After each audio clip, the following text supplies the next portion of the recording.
Muy buenas noches, soy Omar Mariluz y esto es Cuentas Claras. El Congreso de la República le dijo no a la presidenta Dina Boluarte. No viaja al Vaticano.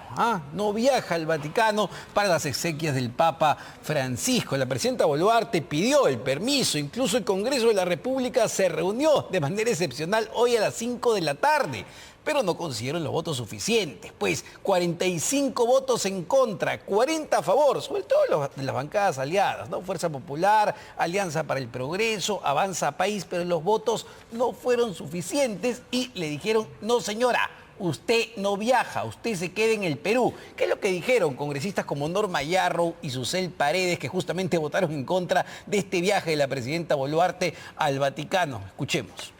Si quiere ver la ceremonia, que se conecte a Vatican News, que ahí lo puede ver en tiempo real, pero que no se burle de los peruanos. La vamos a vacar, señor presidente. Y está pensando ahorita en su maletín de mano, en sus retoquitos y qué maquillaje va a llevar. Me da vergüenza y espero que ningún congresista se trepe al viaje. Y si lo hacen con su plata, por favor. Ahora, el canciller, porque hoy día hubo Consejo de Ministros, y el canciller Schaller le preguntan si consideraba que era realmente indispensable que la presidenta Boluarte viaje al Vaticano, como están haciendo, entiendo, otro jefe de Estado para despedir al Papa Francisco, y el canciller dijo, claro que sí. Era absolutamente indispensable que viaje la presidenta Boluarte a despedir al Papa en representación de todos los peruanos. Pero, ¿qué dijo? ¿Cómo ha tomado este rechazo del Congreso la presidenta Boluarte? Escuchemos.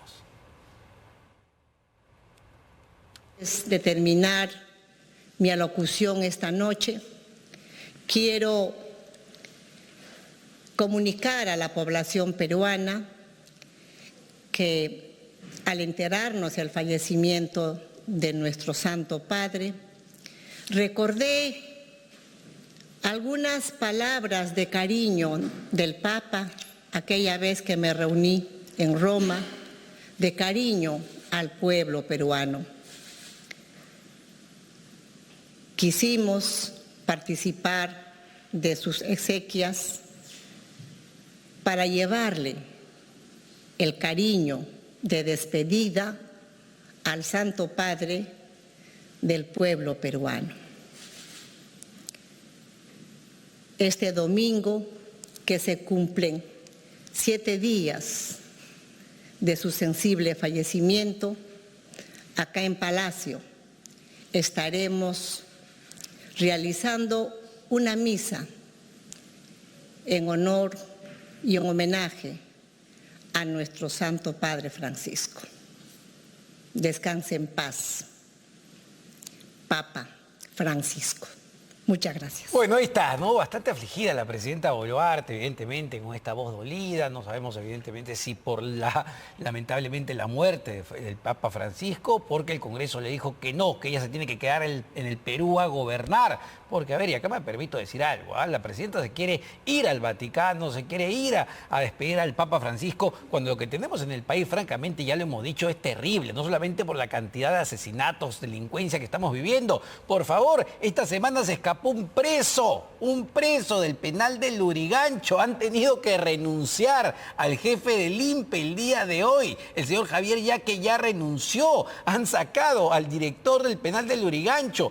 Se escapó un preso a vista y paciencia de todo el mundo, y la presidenta Dina Boluarte quiere irse pues a despedir al Papa al Vaticano. Quiero presentar a mis dos invitados de la noche, los ex congresistas Víctor Andrés García Belaunde y Juan Sheputa, que les agradezco por acompañarnos esta noche. Y a ver, en principio, quizá yo estoy siendo un poco exagerado, pero ¿era necesario que la propia presidenta Boluarte viaje al Vaticano a despedir al Papa? No, Omar, no era necesario, no era indispensable tampoco. Es un gesto, somos un país católico y se podría ver como algo especial, ¿no? Dada la connotación católica que tenemos, pero no era indispensable. Pero a mí lo que me llama la atención es la ausencia de operadores políticos. Una situación como esta, que tiene un margen de incertidumbre, requiere pues de que haya un premier que llame por teléfono, que sondee cuál es el estado de ánimo y que no lo deje todo al azar. Esto demuestra pues de que en el gobierno no existe gente con categoría política. Ellos creen que está por sentado una votación favorable, ¿no? Sin hacer el mínimo esfuerzo. Y ellos tienen aliados en Acción, en APP, tienen aliados en Fuerza Popular, en Somos Perú. Y no contentos con eso, o sea, se limitan a esperar los resultados. Acá hay una gran responsabilidad, no del canciller, que también debería haber llamado, sino del propio premier. Y por otro lado ya se está configurando pues un escenario en el cual la mayoría absoluta que le brindaba todo tipo de cobijo o aceptaba los condicionamientos de la presidencia está cambiando, ¿no? Ahora, a ver, Víctor Andrés, ¿coincides con esta lectura que hay un cambio de posturas dentro del Parlamento? ¿O es que muchos congresistas la verdad es que no han estado el día de hoy? No, bueno, estamos hablando de que el Parlamento tiene 0% de popularidad y las presidentas 2%, así que están disputando el sótano. El sótano, ¿no? Entonces, no. A ver, hay dos cosas acá. En primer lugar, muy torpe la señora Boluarte en no darse cuenta que era bien complicado su viaje, que era un arrebato de frivolidad y de irresponsabilidad, que en plena crisis gravísima que hay en el Perú, muertes por suero, muertes por sicariato, la reina futura de España en el Perú, que no ha pisado suelo peruano, oficialmente por lo menos, dicen que se escapó o se fue a un restaurante, no lo sé, pero en todo caso oficialmente no ha pisado suelo peruano, por seguridad, ni siquiera ha ido a su embajada, que le ofreció un ágape el día lunes en la noche. O sea, la princesa Leonor, por seguridad, no ha salido de su barco. O sea, ha recorrido todo el mar de Grau, pero no ha podido pisar tierra, oficialmente por lo menos, en la tierra de la señora Boluarte. Entonces, esa noticia ha dado la vuelta al mundo. El Perú es un país inseguro, que ningún jefe de Estado o aspirante a jefe de Estado puede venir y pasearse, como lo hizo el abuelo de la princesa Leonor hace 60 años que estuvo en Lima, inclusive. Felipe. El rey también. Primero Felipe y primero Juan Carlos, hoy día rey emérito, que inclusive se echó una novia peruana. Que no diré su nombre porque pues, la familia puede... Mejor evitemos pero, esas indiscreciones en este programa. Mejor. Pero es así, estuvo en Santa María del Mar, estuvo en Chosica, etcétera, etcétera. Pero esta chica, la nieta, no ha podido hacer nada. ¿Qué ha pasado? O sea, el Perú no hay seguridad. En 60 años tanto hemos retrocedido en seguridad. Y la señora quiere irse al extranjero, a un funeral inmensamente grande donde ella va a pasar desapercibida, porque los que van a llamar la atención son los grandazos.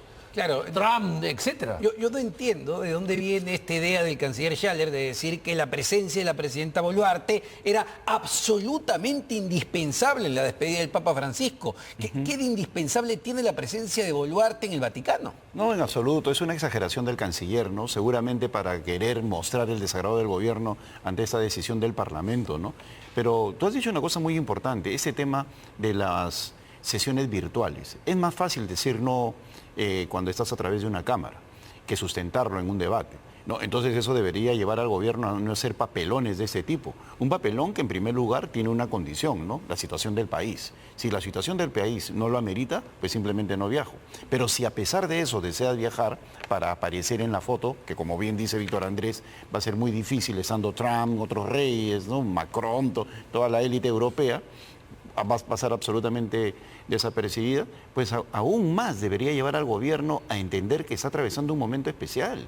Ellos creen que el poder es eterno, ellos creen que el poder es una cuestión que nunca va a quedar de lado y están descuidando una serie de elementos que tienen que ver con la relación con el Parlamento, que ya se les está volteando y eso se va a agudizar más conforme ingresemos al año electoral. Ahora, ella dice, o en el pedido que mandan al Congreso de la República solicitando este viaje, dice que va a gobernar de manera virtual mientras esté en el Vaticano.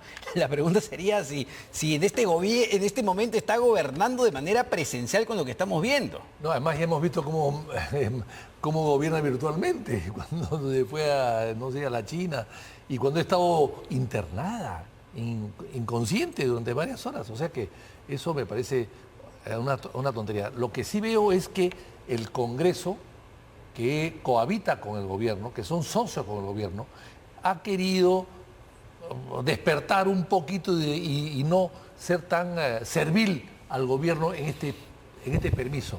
Pero ha sido servil en no censurar a ningún ministro, etcétera, etcétera, etcétera, en soportar todo lo que soporta todos los días y acepta todo lo que el gobierno le pide. Entonces, aquí ha querido mostrar algún tipo de independencia, pero no ha logrado. A mi modo de ver, era obvio que el viaje era totalmente inoportuno. Sin embargo, si bien, digamos, los votos han sido contrarios, 45 frente a 40, entiendo una abstención, a ver, tiene sus incondicionales a nivel de partidos políticos. Fuerza Popular, por ejemplo, de los 21 integrantes, 18 votaron a favor. A APP, de los 14, 9 a favor y 2 en contra. Es decir, todavía mantiene ese apoyo fuerte en Fuerza Popular, APP, en menor medida va rompiendo Somos Perú, Avanza País, ¿no? Y Renovación Popular. Que esta vez sí votó en contra. Votó en contra, ¿no? Antes teníamos una mayoría mucho más consistente que les ha permitido estar en la mesa directiva y eso está cambiando definitivamente. ¿Por qué? Porque ellos se dan cuenta que al aparentar ante la opinión pública o aparecer como oficialistas van a tener graves problemas en el año 2026, gravísimos. Todos los oficialismos en este siglo han tenido representaciones parlamentarias mínimas cuando acabó el gobierno. La tuvo Toledo con 2 parlamentarios, el APRA con 5, Ollanta ninguno, Pedro Pablo ninguno, ¿no? Es decir, y el oficialismo está etiquetado, está estampado en la frente de la señora Dina Boluarte, ¿no? Con 2 carteles fundamentales, APP y Fuerza Popular. Y el pueblo peruano, que hoy día te puede poner 11, 10%, bueno, dicho sea de paso, Keiko tenía 16% en junio, ahorita tiene 11%, va a pasarle la factura por ese oficialismo de facto, ¿no? Por llamarlo así. Ya, pero es posible, ustedes ven que es posible que estos partidos que hoy la sostienen en el poder, sobre todo Fuerza Popular, APP, no hay que olvidar a Perú Libre, que siempre se quiere desmarcar, pero la votación de hoy también es llamativa, bastante gráfica. Perú Libre tiene 11 integrantes, de los cuales solo 3 votaron en contra. Entonces, ¿se van a ir desmarcando como a fuerza? Pero hay que tomar en cuenta que hay 45 personas que no asistieron. Así es. Sospechosamente. Por eso estos tipos de permisos y viajes, la concurrencia debe ser masiva. Porque estamos hablando de un jefe de Estado que quiere ejercer su cargo de jefe de la diplomacia, representar al Estado fuera del Perú, y por lo tanto son debates que se aprueban, mejor dicho, resoluciones que se aprueban con un gran debate. Y aquí casi no ha habido debate. Es que se ha distorsionado la semana de representación. Se ha convertido en una suerte de vacaciones. Eso hay que eliminarlo, porque se ha convertido en la semana de los viajes, ¿no? Y de las gollerías y de los privilegios. O sea, claramente, de la Semana Santa a la semana de representación han agarrado una especie de puente y simplemente no han ido a trabajar. Es verdaderamente 15 días sin trabajar, pero cobran como 30. No, y además no solo cobran como 30, sino que cuando se van de viaje a la India, como la congresista Kira Alcaraz, sigue cobrando por el viaje que todos los peruanos le pagamos a la India. Mire, es grotesco. Yo he tenido sesiones de comisión durante la semana de representación. Vitocho en la comisión del Bicentenario. O sea, no es para ausentarte del Congreso. Ahora se ha distorsionado por completo. Se van de viaje, les permiten viajes a pesar de que no han sido votados. O sea, es decir, no han recibido votación, por ejemplo, de Madre de Dios, de Pira, Cajamarca, sin embargo, están en ese terreno. Yo creo que están aprovechando para hacer campaña política. Sí, y eso lo van a... Bueno, y tú, Juan, que vas mucho a Colombia, en Colombia los parlamentarios no pueden viajar sin permiso del gobierno, sin presupuesto del gobierno. Claro. No pueden viajar, ¿ah? O sea, acá ellos se asignan su presupuesto y entre ellos es para viajar a donde quieren. Son realmente... No, pero mira, hay 2 elementos, Vitoso, que hemos visto y lo hemos conversado en este tiempo, ¿no? El primero, el receso parlamentario tampoco es una vacación. Y yo he escuchado a parlamentarios que dicen, no podemos hacer nada en enero, febrero, marzo, estamos en receso parlamentario. ¿Quién dice?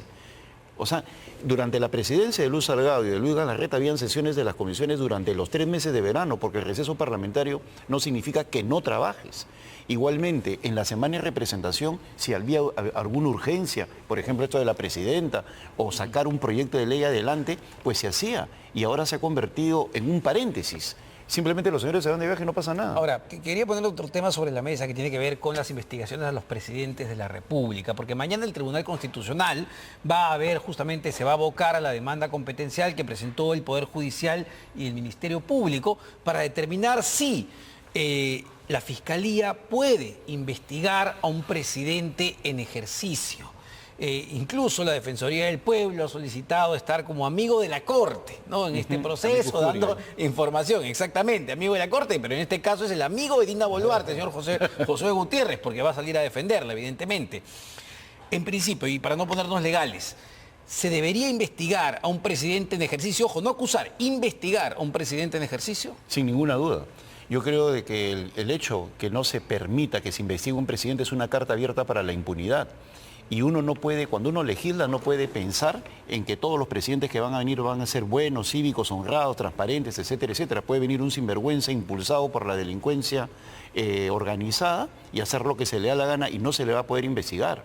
Si bien es cierto, la Constitución tiene motivos para la vacancia, en ningún momento dice que no se puede investigar. Sería destruir la esencia de la división de poderes. Ahora, se basa en la interpretación del artículo 117 de la Constitución, que dice que solamente se puede acusar a un presidente en ejercicio por determinadas causales. Y el 99 también. A ver, yo soy presidencialista en el sentido de que me gusta resguardar la figura presidencial, no la señora Boluarte, por supuesto, sino la figura presidencial.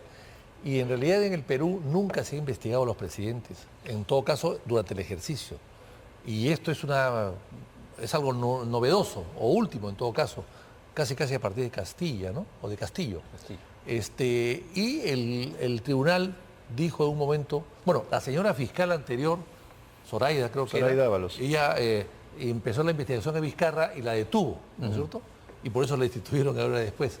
Entonces, ese artículo de la Constitución es un artículo copiado o inspirado en las 12 constituciones anteriores del Perú y siempre se dijo lo mismo. Claro, el derecho ha ido cambiando y el lenguaje jurídico también, ¿no? Entonces ahora se trata de aceptar la investigación, porque antes se pensaba que si no lo puedes acusar, se entiende que no lo puedes investigar. Es una cosa lógica. Hoy día la teoría está cambiando y dice, no, hay que investigarlo y en todo caso la investigación se guarda para después. Yo creo que hay que investigar, pero sobre casos muy graves, porque finalmente el presidente que llega, por ejemplo, en Ecuador había un presidente borracho que se le destituyó, en fin, el presidente que llega con defectos, como hoy día hemos visto que Petro lo acusan de drogadicto, etcétera, que tiene estos defectos tan grandes, de inconductas inclusive delictivas, el Congreso puede vacarlo o suspenderlo, sin mayor investigación, sin tener que explicar todo. Van a decir que han dicho que ha habido vacancia express para Kuczynski, para Vizcarra, etc. Entonces, yo creo que hay que fijar bien el término y vamos a esperar la discusión de mañana en el Tribunal Constitucional, pero es un tema muy debatible y bueno,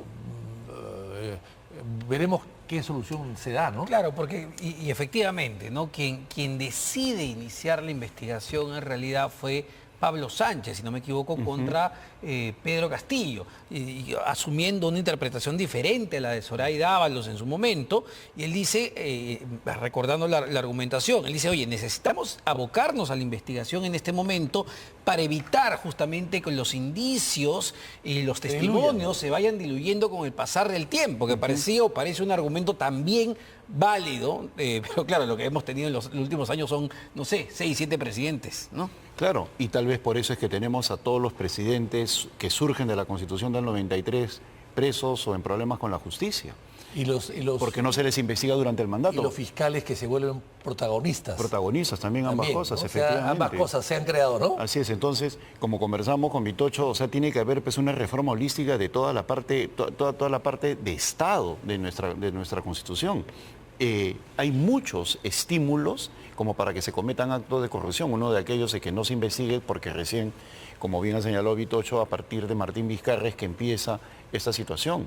Entonces, se le haría un tremendo daño al país si es que el Tribunal Constitucional, no mirando hacia adelante, y la fragilidad del sistema político peruano impide que se le investigue durante el proceso. Ahora, porque ya entrando a la persona, entra la figura presidencial que hay que proteger para la estabilidad democrática del país, pero está la figura de Dina Boluarte como tal, como la persona, ¿no? Y que tiene además estas investigaciones sumamente escandalosas. Una de ellas es el caso Rolex, donde ella misma ha admitido que le han dado pues, los relojotes y las joyas del señor Oscorima. Sí, claro, que en realidad es... yo no sé qué cosa es más grave ahí, si la frivolidad desenfrenada, ¿no? O la codicia por el oro, ¿no? Entonces yo, en fin, yo creo que hay que definir el tema. Hay que recordar que la Constitución nuestra se hizo copiando y reduciéndola mucho la anterior. Y entonces, por buscar ese resumen, se cortaron artículos y se eliminaron palabras. Y se basa en algo que tú conoces muy bien, la Constitución del 78 española. Así es, exactamente. Que tiene un origen presidencialista totalmente... Así es. Y acá hacen figuras como la del defensor del pueblo, todo, que no tienen la institucionalidad española. Crean instituciones que vienen de fuera, así es, que las imponen acá.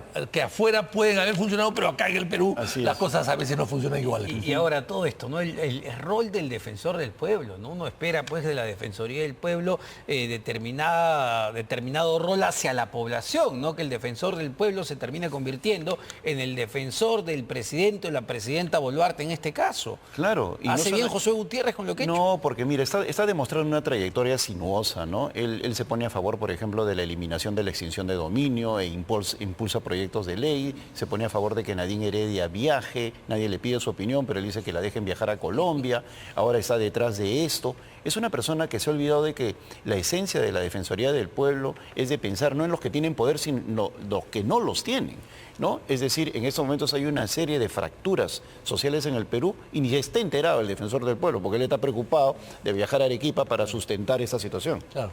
Él no se ha dado cuenta que es defensor del pueblo, no del gobierno, ni del poder. Porque el poder y el gobierno se defienden solos y muy bien, sin él. Sin él.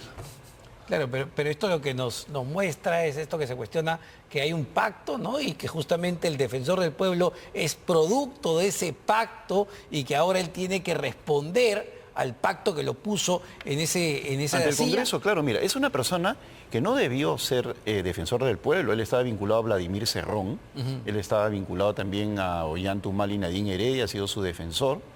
Y ahora sabemos también que estuvo muy cercano de Perú Libre, trabajó con esa bancada, creo, o una bancada cercana a ellos, y ahora está proponiendo algo que estamos pensando en Dina Boluarte, pero que va a beneficiar a Pedro Castillo. Porque Pedro Castillo, al haber sido acusado, se cae todo su caso y obviamente saldría en libertad si es que el tribunal. Entonces, apunta ya para que se beneficie el de acá, ¿no? O sea, una carambola. Y la verdad es que está cumpliendo un papel realmente nefasto el defensor del pueblo. Ahora, quería pasar a otro tema que ha propuesto el congresista Alejandro Muñante, que tiene que ver también con la figura o el sistema democrático. La suspensión presidencial. Ayer el congresista nos explicaba que lo que está planteando es que incluso se pueda bajar la valla para que con mayoría calificada se pueda suspender a un presidente de la República por un periodo de hasta 3 años. ¿Esto sería una figura adecuada o generaría más inestabilidad? No, yo no cambiaría esas cosas. No. Ya la figura es complicada, A Vizcarra se le suspendió, cuando cerró el Congreso, no se le vacó por una serie de requisitos que se exigían. Había que tener un proceso primero y no lo tuvo y se le suspendió. Y se pudo conseguir los votos, 87 votos. Pero en un país tan volátil, tan atomizado, con tantas rencillas políticas y con tantos enfrentamientos, la verdad que reducir la valla es poner en jaque a la figura presidencial permanentemente. Yo en eso no estoy de acuerdo. Coincido plenamente con Víctor Andrés, y aún más, mira, hay muchas propuestas que ignoran la historia del Perú. Por ejemplo, a veces escucho a parlamentarios que dicen vamos a la renovación por tercios, etcétera, etcétera. El periodo de mayor inestabilidad política en el Perú fue en el siglo XIX, cuando había renovación por tercios, porque los parlamentarios están en campaña permanente para hacer... Entonces, la figura de la suspensión del presidente pues arrojaría pues gasolina al fuego en un país sin instituciones, en un país fraccionado, donde el presidente, como en la actualidad, no tiene mayoría parlamentaria y que por lo tanto colocar... Mira, el poder colocar a un vicepresidente que asuma, se va a convertir, pues, ya no en la plancha presidencial, sino en ver quién coloco para que lo suceda. O sea, generas una inestabilidad que inclusive te puede llevar a cálculos previos que abonen en ello. Mira, yo te voy a decir, voy a añadir algo más a lo que hizo Juan. Mira, ¿por qué en el Perú hay 2 vicepresidentes? En una parte del mundo que yo sepa hay 2 vicepresidentes, hay uno, o no hay. Pero 2 en el Perú. Lo creó Ramón Castilla hace más de 100 años para darle precisamente estabilidad. Porque lo que quería Castilla, que no era un hombre mayormente culto, pero con una gran inteligencia y un gran olfato político, se dio cuenta que los vicepresidentes, el uno, si no había un problema de caos. Y si había uno, ese uno podía complotar contra él y quedaba el... Entonces creó dos, para que si el primero complota contra él, está el segundo que lo reemplaza. Y con eso estabilizó el país, evitó los golpes de Estado que venían del segundo. Bueno, hasta nuestros días, digamos. Entonces, hay que saber leer la historia y no inventar fórmulas nuevas que a veces son viejas y dan mal resultado. Y hay otro elemento, ¿no? Las modificaciones constitucionales. Una constitución tiene un sistema de pesos y contrapesos. Entonces muchas veces uno se va a un artículo sin darse cuenta que afecta a una serie de elementos alternos y no se pueden hacer modificaciones constitucionales como un artículo. Claro, y menos con ya menos de un año a las elecciones de 2026. Por supuesto. ¿No? Muchísimas gracias para ambos, Víctor Andrés García Belaúnde y Juan Sheputz, congresistas de la República. Vamos a una pausa, venimos para conversar con Alejandro Salas, exministro de Pedro Castillo, pero también abogado del expresidente Martín Vizcarra por esta denuncia que ella presentó. Ojo, esta acusación que ha presentado el Ministerio Público contra el expresidente y dos de sus ministros de la época de pandemia.